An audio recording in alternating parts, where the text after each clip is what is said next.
America এক ভয়াবহ মহাযুদ্ধের প্রস্তুতি নিচ্ছে। পুরো বিশ্বের সমুদ্রপথে থাকা ইরানি জাহাজগুলোতে আমেরিকান কমান্ডো নামিয়ে সেগুলো দখল করার এক মারাত্মক প্ল্যান তৈরি হয়েছে। অন্যদিকে ইরানও গোটা বিশ্ব জুড়ে যুদ্ধ বাঁধিয়ে দিতে পারে। ইরানি কমান্ডারের সোজা হুঁশিয়ারি, শত্রুরা যদি নতুন করে যুদ্ধ শুরু করে তাহলে আমাদের অ্যাডভান্স মিসাইল দিয়ে এটাকে আমরা গ্লোবাল ওয়ার বা বিশ্বযুদ্ধে বদলে দেব। এর পাশাপাশি হরমুজ প্রণালীতে এখন থেকে শুধুই ইরানের রাজত্ব চলবে। ইরানের নতুন ফতোয়ায় যেসব জাহাজ মোটা অঙ্কের সিকিউরিটি ফিস বা টোল ট্যাক্স দেবে শুধু তারাই রাস্তা পাবে। তো দর্শক, এগুলো ছিল আজকের কিছু হেডলাইন্স। আর হেডলাইন্সগুলো যতটা ভারী ছিল, ভিতরের খবরগুলো তার চেয়েও অনেক বেশি ভয়ঙ্কর। আশা করছি তাই ভিডিওর শেষ পর্যন্ত আপনারা আমার সাথেই থাকবেন। দর্শক, আজকের প্রথম বড় খবর, বিশ্বের সমুদ্রগুলোতে এবার এক বড় সড়ো রক্তপাত হতে চলেছে। কারণ আমেরিকা এমন এক প্ল্যান তৈরি করেছে যা মহাযুদ্ধের আগুন জ্বালিয়ে দিতে পারে। আমেরিকার পরিকল্পনা হলো হেলিকপ্টার এবং ছোট স্পিড বোটের সাহায্যে ইরানি জাহাজগুলোতে কমান্ডো নামিয়ে সেগুলো দখল করা। আর এটা শুধু হরমুজ প্রণালীতে নয়, পুরো বিশ্বের সমুদ্রে যেখানে যেখানে ইরানের জাহাজ থাকবে সেখানেই এই দখলদারি চলবে। এটা সত্যি একটা খুব বিপজ্জনক খবর, সরাসরি মহাযুদ্ধের ইঙ্গিত করছে। আমেরিকান খবরের কাগজ ওয়াল স্ট্রিট জার্নালের গতকাল 19 এপ্রিল রাতের রিপোর্ট অনুযায়ী আগামী দিনে মাঝ সমুদ্রে ইরানের সাথে সম্পর্কযুক্ত সমস্ত জাহাজ কবজা করার প্রস্তুতি নিচ্ছে আমেরিকান সেনা। আমেরিকান আধিকারিকদের হাওয়ালা দিয়ে এই রিপোর্টে বলা হয়েছে, আমেরিকা এবার আর শুধু উপসাগরীয় বা গালফ দেশগুলোর মধ্যে সীমাবদ্ধ থাকবে না, বরং পুরো বিশ্বের ইন্টারন্যাশনাল ওয়াটার্সে ইরানি তেল বহনকারী ট্যাঙ্কারগুলো সবকটাকে নিশানা করবে। শুধু তাই নয়, যেসব জাহাজ ইরানকে সাপোর্ট করার মতো অস্ত্র থাকবে, যেসব জাহাজে সন্দেহ হবে, সেগুলোও তারা বাজেয়াপ্ত করবে। তার মানে চীন আর রাশিয়াও কিন্তু আমেরিকার নিশানায় রয়েছে। এখন ভাবুন, এরা কি সবাই চুপ করে বসে থাকবে? আমেরিকা তাদের এই অভিযানের জাল পুরো বিশ্বে ছড়িয়ে দিয়েছে।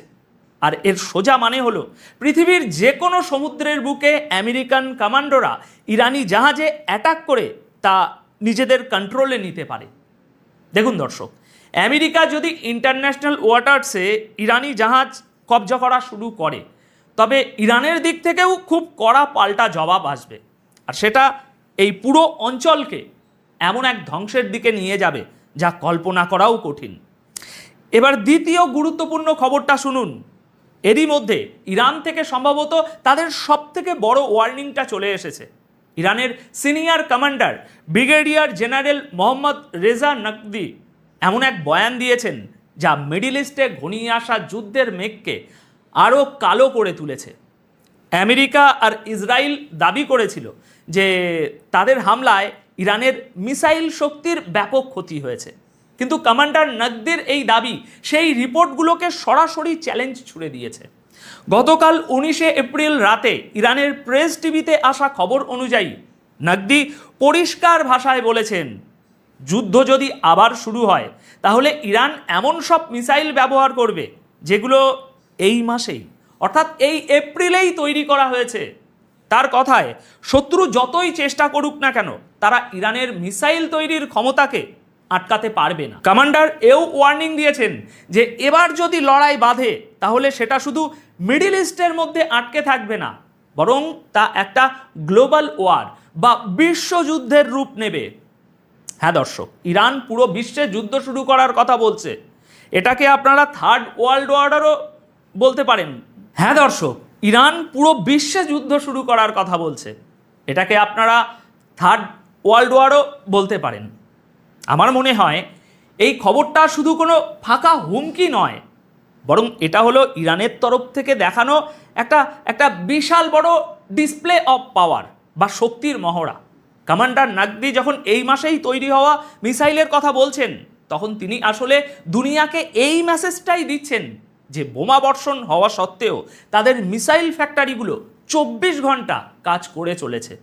ইরান আসলে আমেরিকাকে বুঝিয়ে দিচ্ছে যে তাদের পুরনো মিসাইলগুলো তো শুধু ট্রেলার ছিল, আসল সিনেমা তো সেই অ্যাডভান্স মিসাইলগুলোর, ওর মধ্যে লুকিয়ে আছে, যা সবেমাত্র তৈরি হয়ে বেরিয়েছে। দেখুন, নাকদির কথা মতো যুদ্ধ যদি সত্যি গ্লোবাল হয়ে যায়, তবে এর সোজা প্রভাব সমুদ্র থেকে শুরু করে দুনিয়ার সেই প্রতিটি কোণায় পড়বে যেখানে আমেরিকান ঘাঁটি রয়েছে।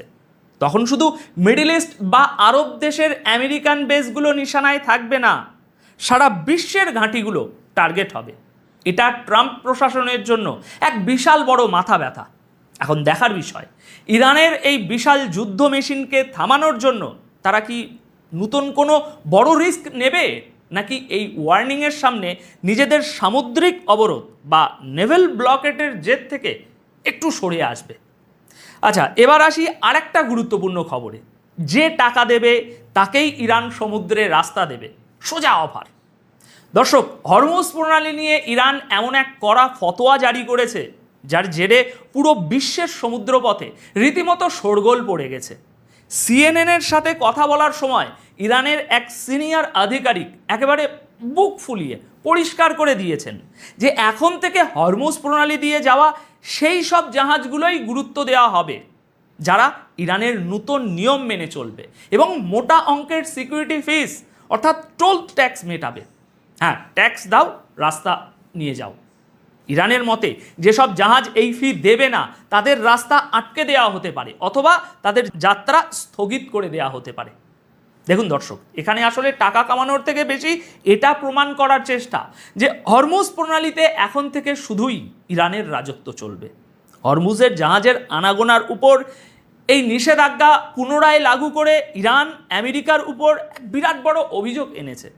ইরানের বক্তব্য, আমেরিকা তাদের সামুদ্রিক অবরোধ বা নেভেল ব্লকেট জারি রেখে যুদ্ধবিরতির সময়কার বিশ্বাস ভেঙেছে। আর ঠিক এই কারণেই ইরান এখন এক নতুন অপারেটিং ফ্রেমওয়ার্ক তৈরি করে এই অত্যন্ত গুরুত্বপূর্ণ রাস্তার উপর নিজেদের কন্ট্রোল আরও শক্ত করে নিয়েছে। এই খবরের তারিখটাও গতকাল 19শে এপ্রিল রাতের বেলা খবরটা সামনে এসেছে। এটা তাদের জন্য আমি বলে দিলাম যারা তারিখ মিলাতে ভালোবাসেন। আচ্ছা, ইরান বলছে যে হরমুজ প্রণালীতে সেই জাহাজই পাত্তা পাবে যে ফি মেটাবে। দেখুন, এর সোজা মানে হলো এখন থেকে এই রাস্তায় যাতায়াত করা শুধু যে দামি হবে তা নয়, বরং পুরোটাই চলবে ইরানের মর্জির উপর। আমেরিকার চাপের পাল্টা জবাব হিসাবে ইরানের এই নতুন ট্যাক্স আর নিষেধাজ্ঞার পদক্ষেপ গালফ দেশগুলোতে চলতে থাকা টেনশনকে একটা সম্পূর্ণ নতুন মোড়ে এনে দাঁড় করিয়ে দিয়েছে। দর্শক, আজকের এই খবরগুলো শুধু কয়েকটা হেডলাইন নয়, এগুলো আসলে এক নতুন বিশ্ব ব্যবস্থা বা নিউ ওয়ার্ল্ড অর্ডারের অ্যালার্ম বেল। একটু গভীরভাবে লজিক দিয়ে ভাবুন। আমেরিকা চাইছে ইন্টারন্যাশনাল ওয়াটার্সে ইরানের গলা টিপে ধরতে, আর ইরান এর পাল্টা মাস্টার স্ট্রোক খেলছে হরমুজ প্রণালী দিয়ে। মনে রাখবেন, এই হরমুজ প্রণালী শুধু একটা সমুদ্রের রাস্তা নয়, এটা গোটা বিশ্বের অর্থনীতির লাইফলাইন। আমার রাজনৈতিক বিশ্লেষণ বলছে আগামী দিনের যুদ্ধ আর শুধু মাটি বা আকাশে লড়া হবে না, আসল বিশ্বযুদ্ধটা হবে সমুদ্রে এবং অর্থনীতিতে। আসল দাবা খেলাটা চলছে এই সমুদ্রের ব্লকেট আর মিসাইল ডিপ্লোম্যাসি নিয়ে। আমেরিকার সামনে এখন একটা ভয়ঙ্কর চেকমেট পরিস্থিতি। এক পা এগোলেও বিপদ, পিছলেও সুপার পাওয়ারের ইগোতে ধাক্কা।